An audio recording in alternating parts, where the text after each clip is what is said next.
Nah, ini Bahkan juga sekarang banyak orang, kalau dulu mungkin yang diikuti itu adalah statement orang-orang yang punya otoritas atau dia figur otoritatif. betul. Apakah dia pakar, apakah dia akademisi, apakah dia pengamat, atau dia pejabat pemerintah atau dari pusat studi atau apapun lah.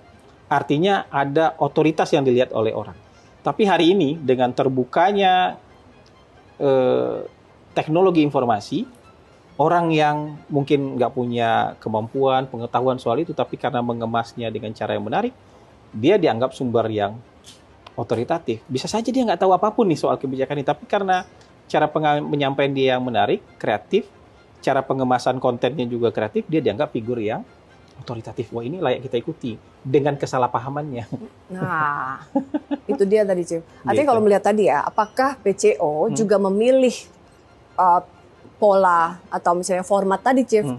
Tadi kan Chief bilang memang iya nggak mungkin juga kita head to head sama mereka. Tapi ini kan sosial media, mau nggak mau memang jadi sarana komunikasi yang Ya, paling besar saat ini ya, dibanding komunikasi secara offline, ya. secara direct. Nah, apakah Dan juga PCO sebenarnya kita akan punya porsinya potensi. gimana, Chief? Kita punya potensi. Kalau kita punya narasi yang dikemas dengan baik, pemerintah ini paling nggak kan punya pendukung ketika terpilih itu punya pendukung 96 juta. Kalau kita diskon 10% masih 80-an juta. Kita diskon 20% masih 70-an juta. Orang-orang ini kan juga punya media sosial. Orang-orang ini kan juga punya, tapi mungkin selama ini mereka tidak muncul, mungkin karena dua hal. Karena pertama mereka takut dianggap buzzer pemerintah. Hari ini kita harus sadarkan kalau Anda mendukung pemerintah bukan berarti Anda buzzer pemerintah. Anda harusnya percaya diri karena Anda bagian dari orang yang lebih banyak. Yang kedua, mungkin mereka nggak punya narasinya, kontennya. Nah, kalau kita siapkan konten kontra narasinya, mereka tentu akan dengan percaya diri juga menyebarkan itu.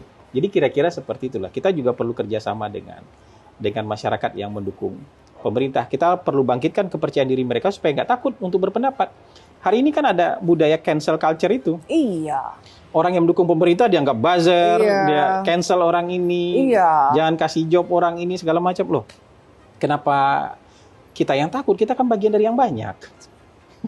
Ya tadi ya kan, Chief. Iya. Masalahnya kalau mengaku misalnya tadi ya di dunia sosial media yang tadi cancel tadi dia tadinya mengaku atau menjadi yang disebut ya pro pemerintah atau Nah, mendukung program itu pemerintah yang jadi kita sebut kalah sih dengan sama memang itu yang kita sebut dengan cognitive warfare. Mereka mengecilkan kepercayaan diri orang-orang yang mendukung pemerintah. Nah, tugas kita membangkitkan lagi kepercayaan diri mereka untuk tetap mendukung pemerintah. bekal